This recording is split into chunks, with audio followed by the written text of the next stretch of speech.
Thank you.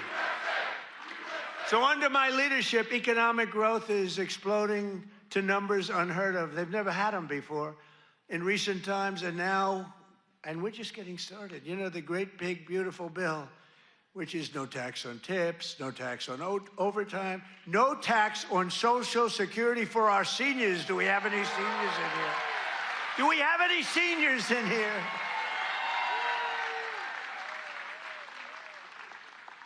One of the fake news said, he did that because he doesn't want to pay tax on his Social Security. Don't you believe? That's what I never thought of. These are sick people. But despite the fact that we've just really started, it's just kicking in because we inherited such a horrible situation with all of the high prices and the inflation and everything else. And by the way, the open borders, we had millions, and everything you see today wouldn't happen. They opened the borders, but we had a 5.4%. And since the election, the stock market has set 52 all-time highs, adding $9 trillion in value to your savings, retirement accounts, and 401ks. So 401k people, I mean, of which you got a lot of people. Does anybody have a 401k in the audience? A lot of people. So you're setting records, right? The highest it's ever been. They say this, you know, the good stock market, they say, well, this stock market, you know, they just try so hard. This stock market doesn't affect the middle class. I say it does. What about a 401k? What about all the other things? What about the fact that they're making more salary than they've ever made? But the stock market's the highest. How is John Deere stock doing? Great? All-time high? It's all-time. Everyone. I don't have to even ask the question. I mean, I made a lot of people rich. Me, I just keep working. I made a lot of people rich. I made a lot of people rich that I don't even like. I got a lot of people that I don't like at all, and I've doubled their net worth. But after 4 years in which Biden got less than $1 trillion in new investment, think of it, he took in substantially less in 4 years than $1 trillion. We secured commitments for a record-breaking plus $18 trillion. So in 1 year, we did over $18 trillion, and he did less than $1 trillion. Just over 1 year ago, under Sleepy Joe Biden and the radical left lunatics, we were a dead country. We were a dead country. I'll tell you, 1 year ago, a little more than 1 year ago, we were a dead country. The king of Saudi Arabia told me that. You've heard me say it. He said it better than anybody else. He said, you know, I can't believe it. A few months ago, he said, a year ago, you were a dead country. Now you're the hottest country anywhere in the world. He said, I can't believe it.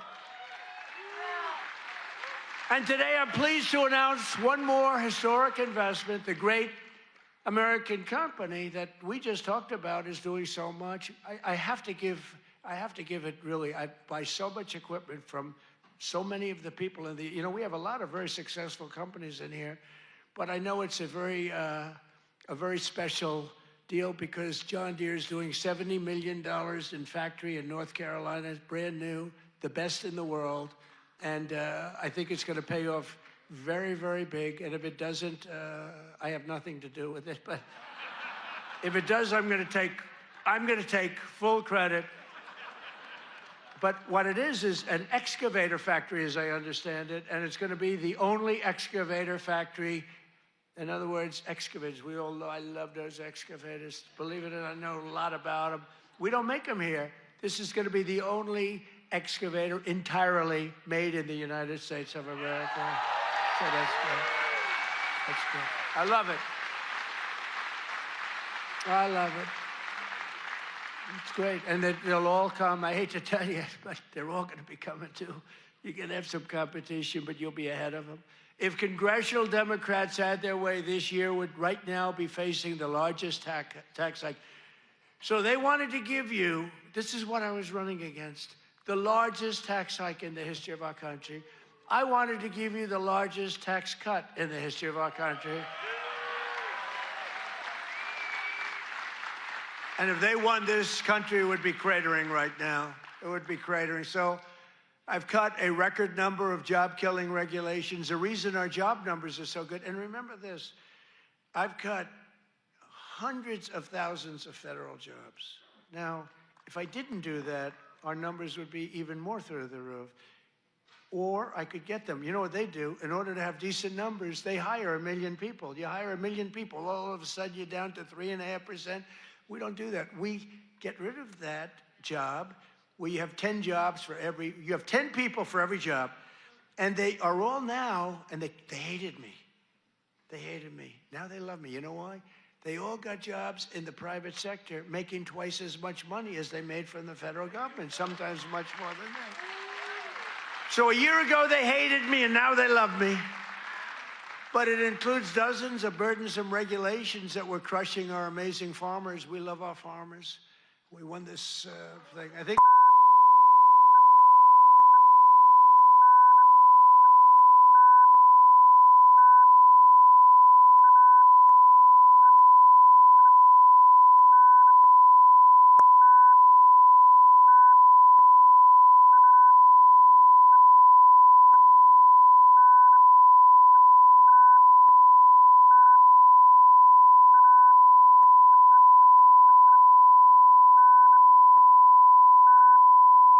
so we're running against Sleepy Joe Biden. Crooked, I call him Crooked Joe, Sleepy Joe.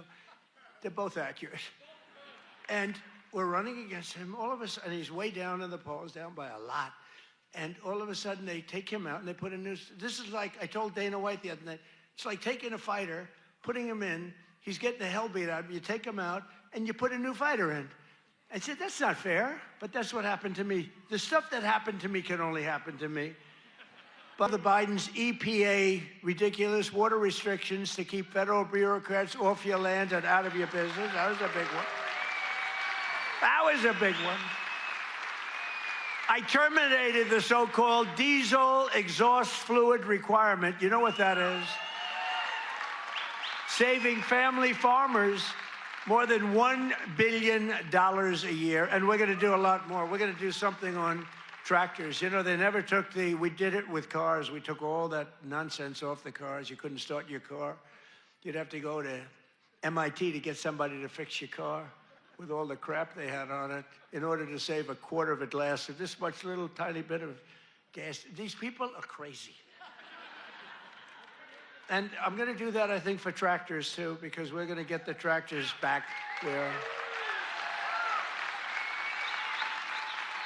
where you don't have to be a PhD in order to start your tractor, in order to keep the environment clean. So much nonsense. I think it makes the environment dirty, actually. And very importantly, on day one, I kept my promise to the people of Iowa and abolished the insane electric vehicle mandate, which would have obligated you to go out and buy an electric car, but it would have obliterated a thing called ethanol. Do you like ethanol? Is it big? A lot of people are asking me about ethanol. I don't know. Do you want me to do something with ethanol? Maybe. After years of the United States getting ripped off by other countries on trade, I'm standing up for the workers and the farmers of our country like no other president has ever done. No other president has done this. I mean, no other president has done this. I could have had an ACC presidency. I'd probably have this little piece of ear back, you know? Could have it, and I wouldn't have to listen to lunatics like this up there. I wouldn't have to listen. Isn't that nice?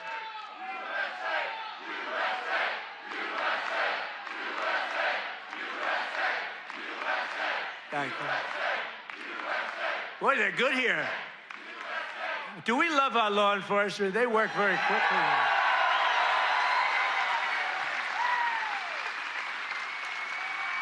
But under Sleepy Joe, we had the largest trade deficit in world history.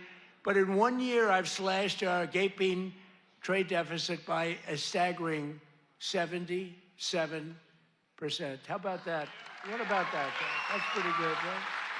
77. Nobody's ever seen that. You know, if you slash your trade deficit by 1%, you're like a genius. They say, oh, he's very electable. He's not so electable. I did 77. I did something else, favored nations on drugs.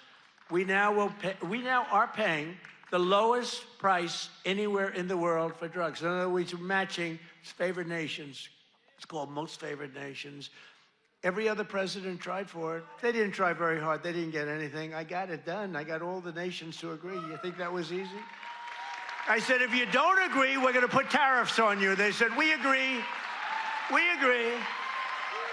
So you'll have a pill that costs $10, as an example, costs $10 in London, costs $130 in Des Moines, and now it's going to cost $20. Think of it. You'll go from $130 down to $20. It's the biggest price reduction of prescription drugs in history. And going to have a huge impact on your health care, too. I was very proud of it. And you know, the fake news, I can't get them to talk about it. Think of it. I got the biggest price reduction in history on drugs, pharmaceuticals. I can't get these guys to talk about it. It was page like 22 in the New York Times, a little story. I just got the biggest, I can't believe it. If a Democrat got a half a point down, this is like hundreds of, depending on the way you want to calculate it, you could say it's an 80% reduction, or you could say it's 1,000% reduction. You could say whatever you want, but it's the biggest reduction in history by many, many times. I did something because we were subsidizing the entire world. We were paying 10 times, in many cases, more money than the rest of the world. And I said it wasn't fair. And I got it done. And everyone said you can't. They said, you'll never get other countries to agree. They said, yeah. I said, yes, I will. They said, you'll never get the other countries to agree. I got the drug companies. That was not easy, I want to tell you, but that was not so bad. But they even told me, we'll agree to it, but you'll never get the other countries. I said, 100% I will. Why wouldn't I get them? And I called Macron of France. I said, you got to double the price of your drugs. He said, no, no, no, I will not do that. What was the story with his glasses the other day? What the hell was that all about? But anyway, but I got them all. I don't want to go into a long story. Bottom line, I said, I'm going to increase tariffs by 25. I'm going to charge you 25% tariff if you don't do it. They said, we will do it. We would be, why don't you ask? We'd love to do it. So I got something done that no other president could have gotten done, and no other president, I don't even think they tried, you want to know the truth. Do you think Biden was thinking about it? He just was thinking about how the hell to get off the stage. Remember, the guy could never find that you have so many ways. You can jump off the front if it really gets... You got stairs all over the place. The guy could never find his way off the stage. This was not a good sign. But I've made new fair trade deals with countries covering half of all U.S. trade.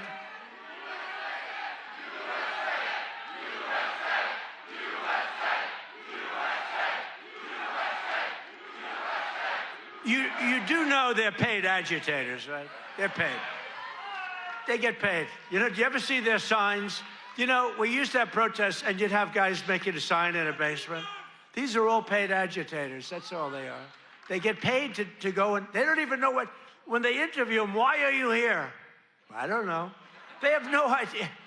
They're paid insurrectionists, really, in some cases. They're sickos. But I've made new fair trade deals with countries covering half of all U.S. trade, scoring giant wins for the farmers, ranchers, and agricultural producers like no other president has ever done. That's why I got such a tremendous vote from the farmers, and I love you too. I do love you too. So Japan will now allow the United States to supply up to 100% of automotive ethanol, and import large amounts of aviation biofuels from the United States. That's great for you. That was part of the deal that we made. The United Kingdom will import nearly $1 billion of ethanol. That's part of their deal. Australia is allowing American beef into its market for the first time in more than 20 years. Did you know that? And beef is doing great, and we got to get the prices down a little bit, and they're starting to come down pretty much. China has agreed to purchase over $40 billion of U.S.-grown soybeans. You know that. You're selling them. They're selling them. And I went to President Xi, and he's upping it. I mean, it's $40 billion. The European Union will dramatically increase purchases of American pork, dairy, and soybean oil. They never did that before. They're all doing things that they never did before, because you have a certain president that's a little bit different from the presidents that you had before. And nations from Cambodia to Thailand to the Philippines and Indonesia are eliminating all trade barriers to agricultural products. Your agricultural products had trade barriers that didn't allow them to be sold in countries that are now saying, oh, please, we'd love to accept your product. So that's great. It's going to be, you're going to see it starting to kick in now for the farmers. And to further help our farmers recover from the, really a catastrophe of the Biden years, what a period of years that we had. We had a country that was just dead. We had a country that was just not respected by anybody. We had a guy who didn't know where the hell he was. Do you think he worried about his farmer at night? No. He just wanted to go to sleep. This is what we had. This is what we had in our fake election. We recently issued $12 billion in farm relief. We gave them far because you were screwed by other countries. I said, how much is the number? To our great Secretary of Agriculture, Brooke Rollins. She's doing a great job. I said, Brooke, what's the number? And she said, $12 billion. And I wrote a check for $12 billion because we have so much money from the tariffs coming in. So you couldn't have done that before. We're a rich country now. I hope we win that Supreme Court case. You know, we have people that are China-oriented. They're people from literally that very China-oriented and foreign country-oriented trying to stop that. But we'll get it done one way or the other. We're going to do it. If we have to do it a different way, we'll do it. But we're taking in hundreds of billions of dollars. We're doing amazing. Nobody can even believe it. Foreign countries cannot believe what's happened. They're studying us, but it won't work. But I'm also working hard to expand your markets domestically. And in the campaign, I promise to support E15 all year round.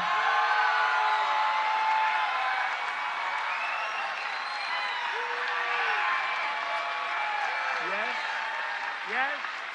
Should I do it, Kaufman? Should I do it? I did. I promised E15 all year round if I get elected. And I want to let you know, and we'll start right now. I was going to put out a statement a week ago. I said, hold it. I'm coming to Iowa to make a speech. I'm not going to put out a truth. I want to be there in person to tell them, the people of Iowa, to know that I am trusting Speaker Mike Johnson, who's great, and Leader John Thune, who's great. That's House and Senate. To find a deal that works, we've got it. For farmers, consumers, and refiners, including small and mid-sized refiners. In other words, to get E15 approved, and they're working on it. They're very close to getting it done. So I just wanted to let you know that. Yeah? Okay?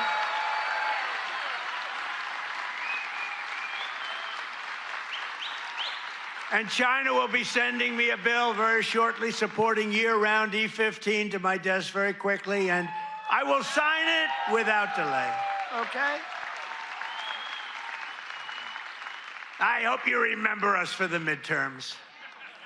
You know, the worst thing about the midterms is the fact that no matter what happens, the people that win the presidency, you win even if you're a good president. I think we had the best first year of any president ever, maybe they say. But even if you have it great, it's like in the last 50 years, they've won it twice. Can you believe it? If something happens, there's a screw turns with the voters. So even if it's a Democrat or Republican, whoever wins the presidency has a hard time with the midterm.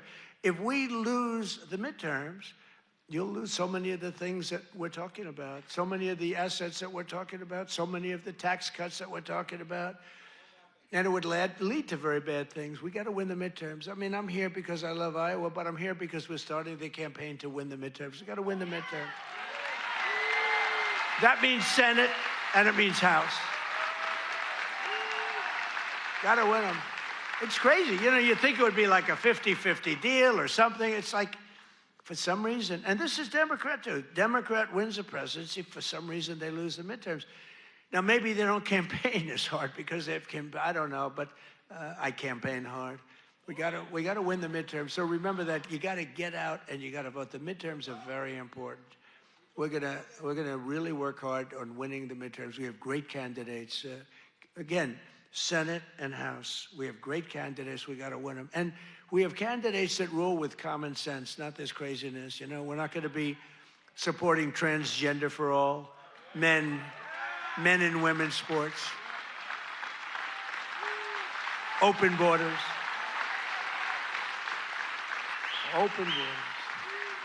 The worst is open borders because, you know, I take care of things, and, you know, inflation I had it beat very quickly and all, but this open border thing, you know, it's a lot of work. You're taking criminals in that they allowed into our country where the jails are opened up. Remember the jails, the prisons all over, from all over the world, they're opened up. The Congo, all over South America, Venezuela, they opened up their jails. We got to get them out. I mean, it's really, really, we can never forget what that group of morons did to this country. We can never forget. And we've got to win the midterms. That's why we've got to win the midterms. As we bring trillions of dollars pouring into our country from overseas, we're also making America affordable again, a problem caused totally by the crooked Joe Biden administration. I mean, you know, I inherited this problem. They say, prices are too high. I just took over. They said, I'll never forget, I come here, I'm in 3 days, I have a news conference 3 days into my administration. What about the price of eggs? They've gone up like 5 times more. I said, I just got here. I didn't know about it. I'm sorry. And we got eggs down very quickly, remember? But I was standing there. I'm so happy. I just won. I thought the press was going to be so nice. And some lunatic right there, actually. What about the price of eggs? Eggs have gone up. I said, oh, tell me, give me a little, because I don't know. I just got here. I'm sorry.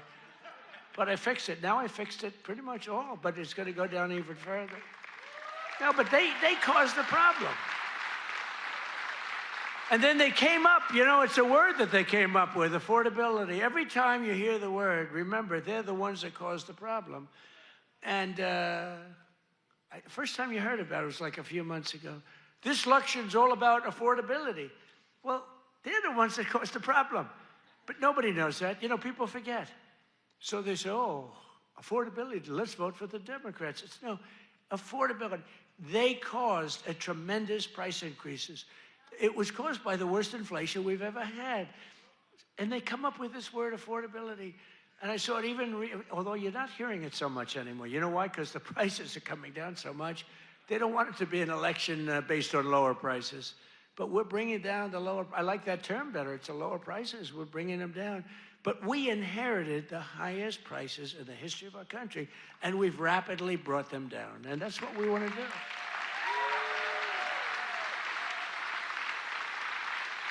Did you ever see them where they're being interviewed? This will be an election on affordability. And I say that, but they never talk about it after. That's all they say. They just say affordability, but they never do anything, Mr. Chairman, right? They never say, they don't talk about what do they mean. So everyone says, you know, look, you people are doing a lot of things. You're not into politics that much, although you like it, you like Trump, but you're not into politics. But you're not going to go back and examine. All you know is, oh, therefore, I guess that means they did a good job. They almost destroyed our country. They were pricing you out. When gasoline's at $4.50 and now it's at $1, I was told, you know, I was saying $1.99 today in Iowa. I was told that it was $1.85 it hit a gallon in Iowa. And you know, that's like a massive tax cut. That's actually like a massive tax cut. So the Biden nightmare cost a typical American family $34,000 in 4 years, but after 1 year of Trump, real wages are already up more than $2,000. Think of it, that's a $5,000 swing, much faster. Wages have gone up much faster, think of this, than inflation. With him, it was just the opposite. Wages in the United States in the last year have gone up. And remember, the first part of the year, actually you could say almost the first year, I was fixing the country from the horror show that we inherited.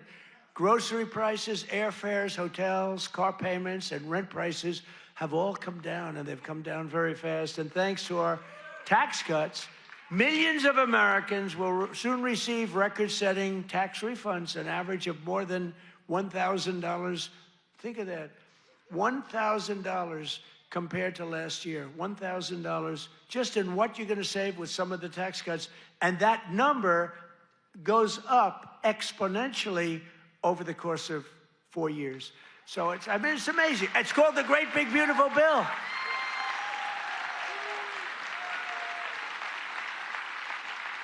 You know, one other thing that you get that's I thought was so great. I came up with it. You know, very rich people get deductions. Middle income people don't get deductions. They never had to.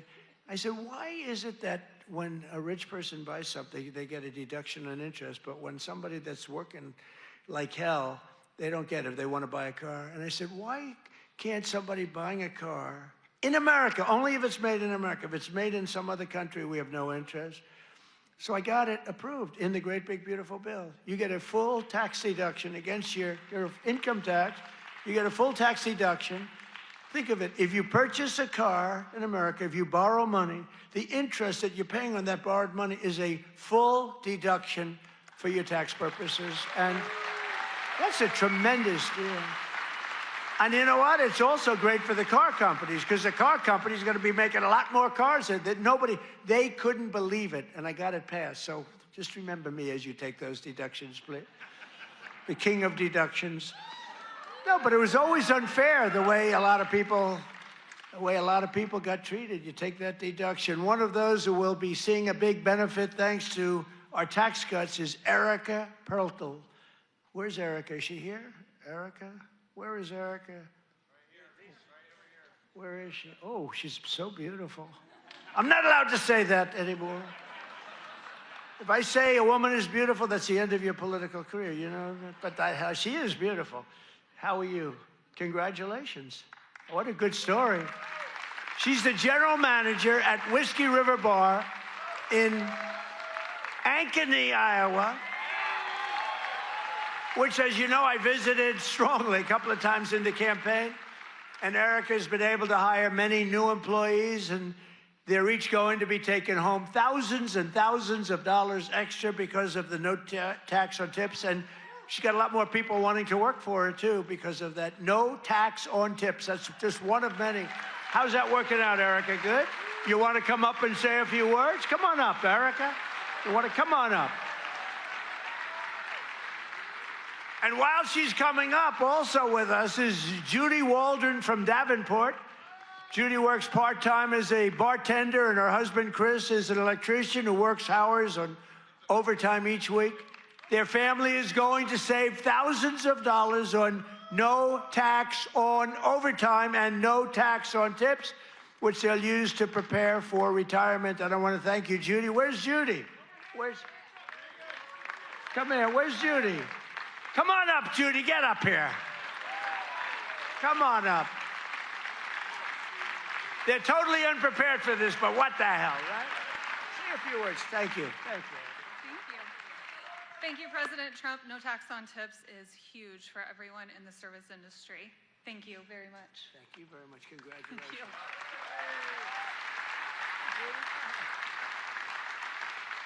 I would just like to say the same thing. Thank you very much. We appreciate it. Thank you very much, Annie. Good luck. Thank you, Doug.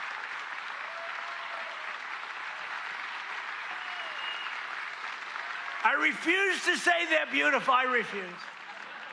But they're beautiful. Do all people look like that in Iowa? I don't think so. Thank you both. Congratulations, too. Great. That's great. We're not supposed to come up, but I looked at both of them and I said, get up here. We're also pleased to be joined by Governor Kim Reynolds. Kim, thank you. Thank you. Thank you, Kim. Great. A man who's become a real star, Treasury Secretary Scott Bessent. Scott. He's become a star. He's done a real job. He knows his business. And he's a big cutter. He cuts a lot of things. Small Business Administrator, another real star, Kelly Loeffler. Kelly.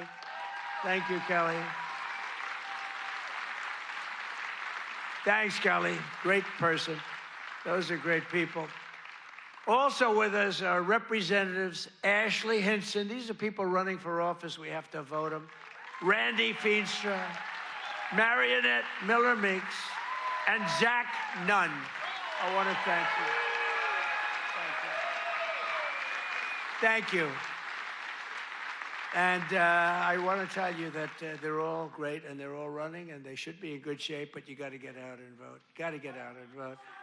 Iowa Attorney General Brenna Bird. Where's Brenna? Hi, Brenna. Boy, she was early to endorse me. She was so early. We appreciate it. We'll never forget that. That was great. Thanks a lot, Brenna. And you're doing well. I hear you're doing great, right? Thank you. She's running again. You got to vote for her. State House Majority Leader Bobby Kaufman. Bobby. Guys, you gotta move her there. Thank you, Bobby. Great job. Great family. Former State Senate President Leader. Now, I have to tell you about this guy. He endorsed me, the first person in the entire United States of America. It was a year before I even knew I was running, he endorsed me. He endorsed me because he thought I would be good. I wasn't even thinking about running. He was so early. He was the first person in the United States before my wife, before my kids.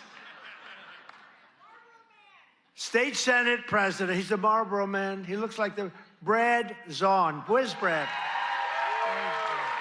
Where are you, Brad? Come on up here. Get up here, Brad. And state representatives Heather Hora, Derek Wolf, Brooke Bowden, and many other wonderful members of the Iowa State House. I want to thank you all for being here. Brad, you got to say, look at this guy. Can you talk, Brad?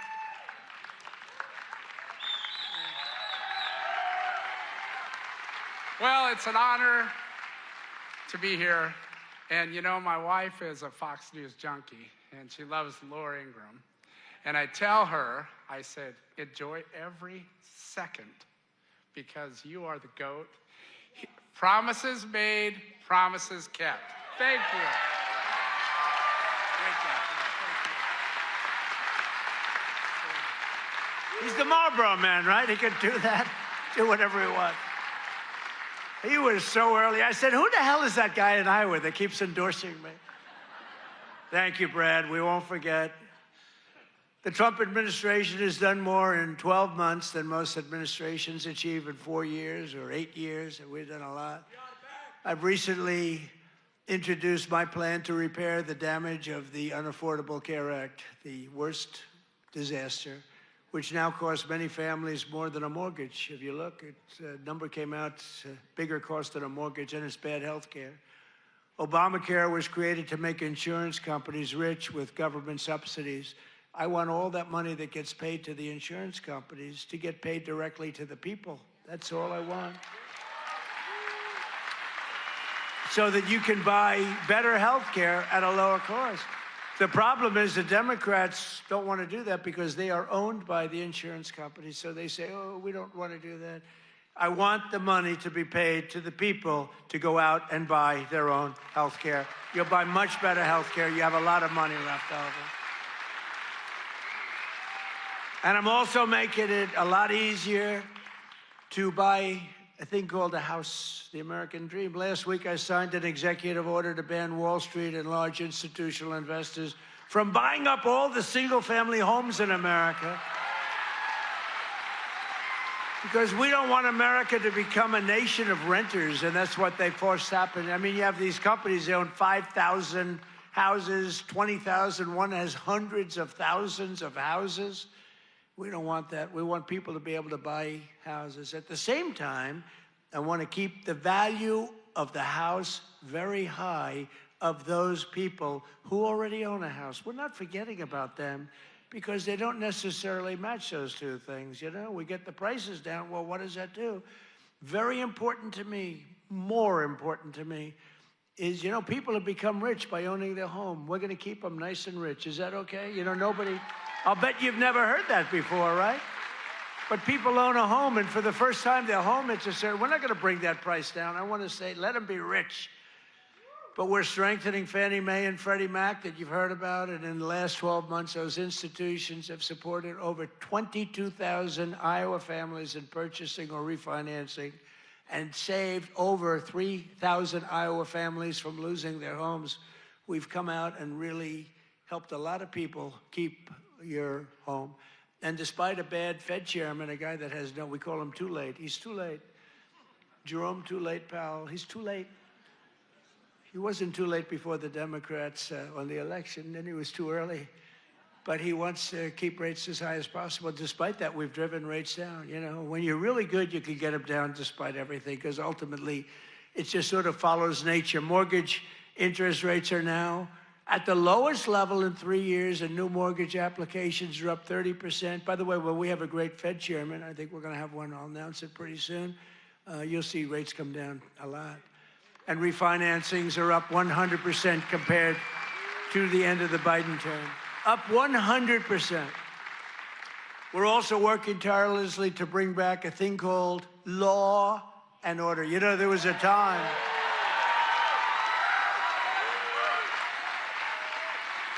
So there was a time that you weren't allowed to use the words law and order. I like that guy. You weren't allowed to use the term law and order. You weren't allowed to use the term Christmas. Merry Christmas, everybody, right?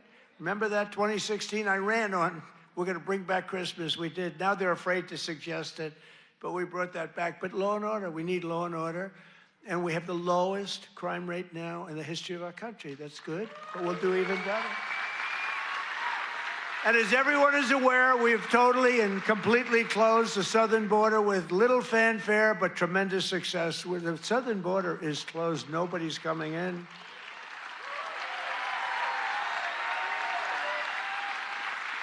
That's right. Nobody is able to come into our country except for those that come in legally. We want to have people come in legally. We need people to come in legally, but they have to show that they can love our country, not hate our country. They have to show that they're not going to blow up our shopping centers, blow up our farms, kill people. They're coming in legally, but they cannot come in unless they come in legally into our country, and we're letting some great people come in. They have to show that they can love our country. They have to be proud. Not like Ilhan Omar. Did you see that wise guy? You know, she's always talking about the Constitution provides me with the following. You know, the Constitution, she comes from a country that's a disaster. It's considered, I think, it's not even a country, okay? It barely has a government. I don't think it does. They go to one thing, pirates. But they don't do that anymore. You know why? Because they get the same treatment from us as the drug dealers get. Boom, boom, boom.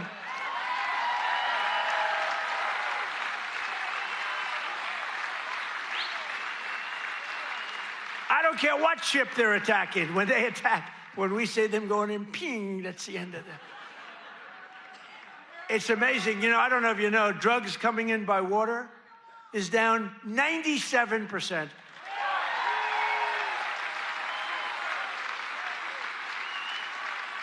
And we're trying to find out who the other 3% is, because we consider them the bravest people in the world. Who the hell are the 3%? But it's down 97%, and now we're taking them down on the land. The land is much easier than the sea. You had to do the sea first, but the sea is done. We haven't exactly helped the luxury fishing business, I would say. Would you like to go fishing? No, thank you. I'd rather. Let's go deep sea fishing today. Let's go on a little boat, deep sea fishing. Sorry about that. But it's down 97%. We've done a job. I'll tell you, we've made our country respected again. The greatest military, we have the greatest military in the world.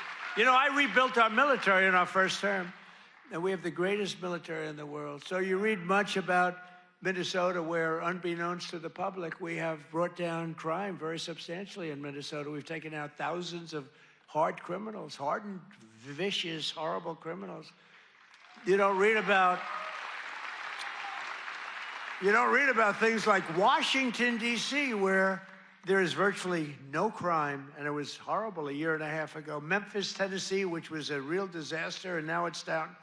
Crime has dropped by 78% in the last 2 months.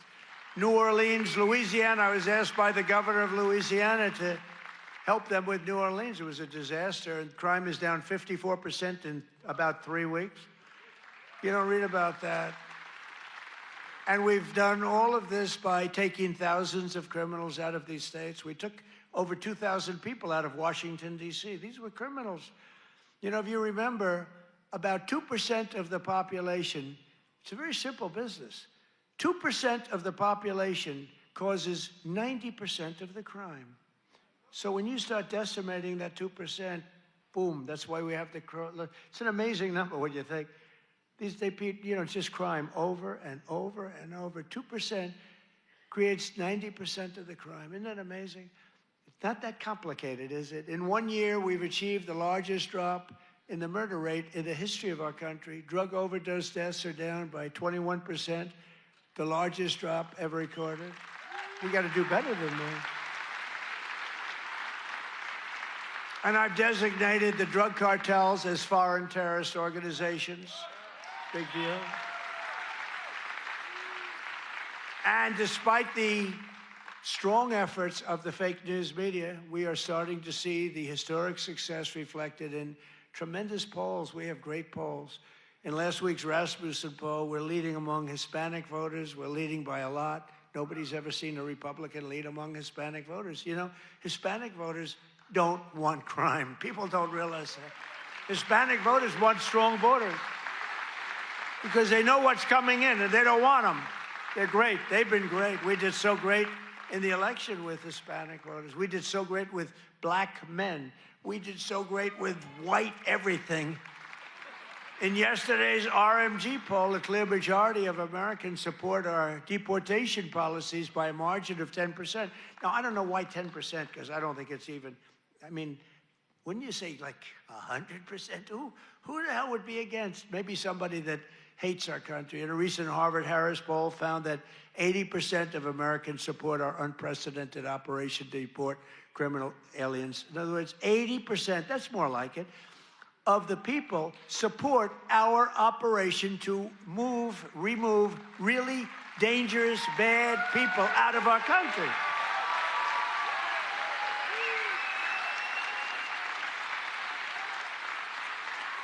And in a Reuters poll that just came out, Republicans are leading on the economy by a lot and leading on immigration by a lot, and the crime, they're leading by a real lot, by almost 20 points. And in Real Clear Politics average net approval, the Republican Party is more than 10 points more popular than Democrats. And I don't even understand that. How can 10 points is considered a lot? But to me, I mean, how is it 10 points when we've done all these things? They've done only destroying our country. They are destroying, they would destroy.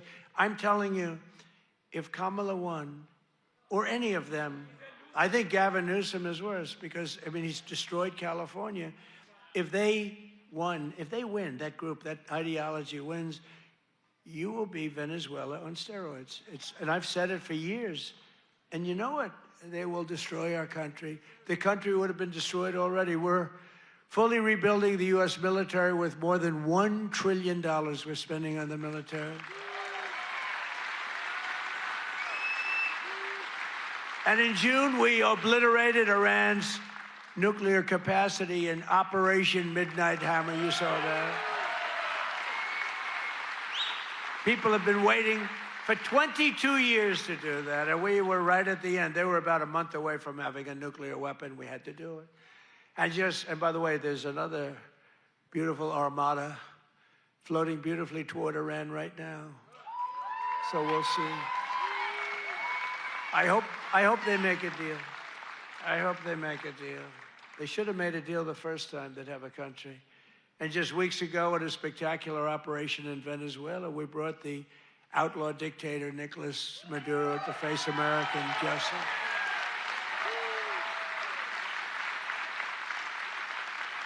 In one of the most brilliant, lethal, quick, they've never seen violent operations ever seen, military operations ever seen. Nobody was killed, not on their side, a lot of people. Unfortunately, I have to say a lot. We went into a very big, powerful military base with a group of unbelievable, talented, patriotic people that love our country. You couldn't hold them back. You know, the weather was off for 3 nights. It was not good, so I delayed it. The next night it was okay, but not great. I said, General, sir, they're ready to go, sir, they're okay. I said, but the weather's a little bad. I said, sir, they're ready to go.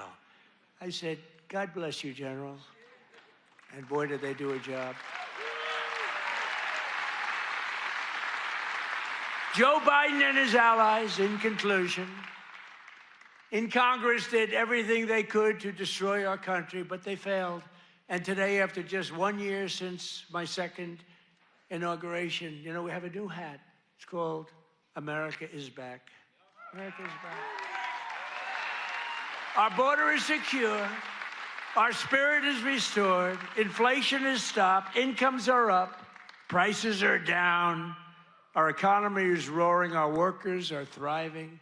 And our country is winning again, winning like never before. We've never had a period of time like this. You've never had a period of time.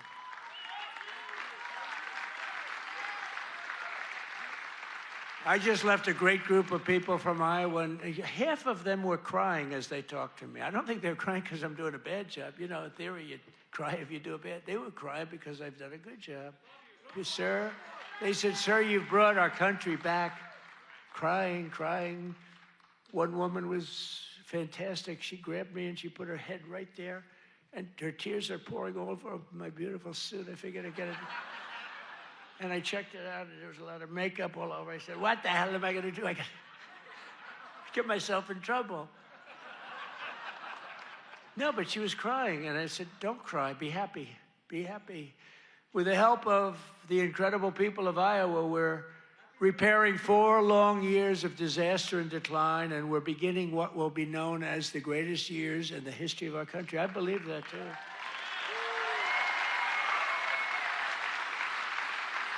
We are entering a period that will be called the golden age of America. That's what's happening. So together with all of you, and you were with me from the beginning, all 3 times we won by a lot. I don't know if you remember, but before I got involved, this was really a Democrat state. You know that. I don't want to bring it up. And then I came along, and it wasn't a Democrat very long, and our great chairman did such a good job. Boy, oh boy, oh boy, you could do anything. I've offered him, come to Washington, take any position. But he likes it. He just doesn't want to leave. I think you just want to stay in Iowa. I don't blame you. But you are fantastic. But we've won all 3 times by a lot. But until we came along, this used to be a Democrat state, and then we turned it. Barack Hussein Obama, have you heard of him? He won both times, didn't he win both? He won twice, you know. Barack Hussein Obama, wonderful president, really brought people together, didn't he? But Barack Obama won twice, you know, and so everyone said, well, Iowa, you know, they had this down as not winnable, and we won in a landslide. 3 times we won in a landslide. So. Together with all of you, the citizens from all across this incredible, beautiful land, we will make America powerful again. Oh, we've done it. We will make America wealthy again. We will make America healthy again. That's happening. We will make America strong again. We will make America proud again. We will make America safe again. And most importantly, we will make America great again. Thank you, Iowa. Thank you.